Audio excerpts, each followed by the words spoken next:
कारगिल विजय दिवस पालित बलांगीर लालटिक्रा स्थित जिला पूर्वतन सैनिक संघ कार्यालय परिसर में जिला पूर्वतन सैनिक संघ पक्षरु कारगिल विजय दिवस पालित हो जाइछि। एथिरे मुख्य अतिथि भावरे बलांगीर पौराध्यक्षा लिका साहू जोगदेई शहीद जवान मानक फोटोचित्र रे पुष्पमाल्य अर्पण करथिले। संघर सभापति विभूति भूषण पाणिग्राही स्वागत भाषण देइथिबा बेले कार्यक्रम को संघर संपादक प्रताप चंद्र रथ परिचालना करथिले। विजय दिवस उपलक्षे तो मैं समस्त को बहुत बहुत अभिनंदन जनाऊँ। प्रथम बहुत बहुत श्रद्धांजलि जनामी आम शहीद जवान मान जार जहाँकर बिना स्वार्थ जेन मैंने आम देश लगे सेवा करिछन, देश के बंचेकी रखिछन, आज आम एत आराम रही पार्छन तांकर लगे।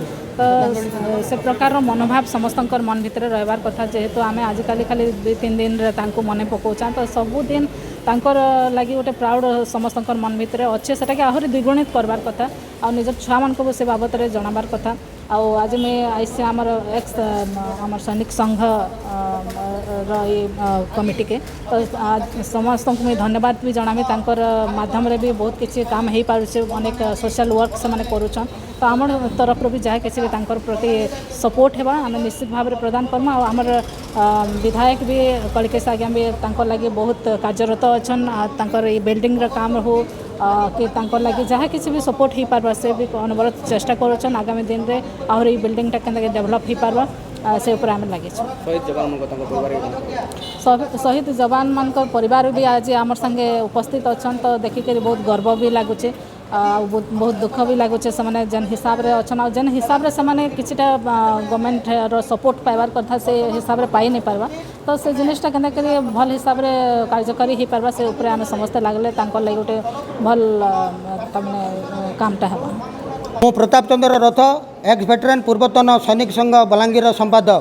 आज 26तम कारगिल विजय दिवस रे कार्यरत आमर जवान जो माने हमको आज सुरक्षा प्रदान करुछंती तांको अनेक अनेक शुभेच्छा प्रदान करुची।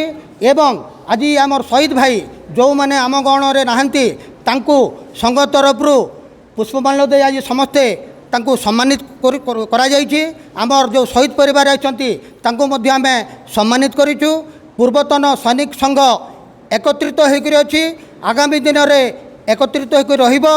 आज आमर संघर जो कार्य अच्छी आपण माध्यम मु जिलापाल को राज्य सरकार को एतिकी अनुरोध करी आमर पूर्व सैनिक को भी मध्य आगामी दिन में उचित सम्मान मिलू, शहीद परिवार को सम्मान मिलू। शहीद परिवार जो माने आज खंडे जगार भी वंचित अच्छी तांको राज्य सरकार जगह खंडे दिंतु, जार फल निज छुआ को तथा तांको वृद्ध पितामाता को वृद्ध शाशु शशुर को आनी मेडिकल चिकित्सा कराई पारिबे। ताहेले जाई आमर सैनिक मान प्रति शहीद मान प्रति जो माने आम गहन रे नाहंती जो माने देश पाई बलिदान देइछंती तांको उचित सम्मान हेबो, तांको श्रद्धांजलि हेबो। जय हिंद, भारत माता की जय।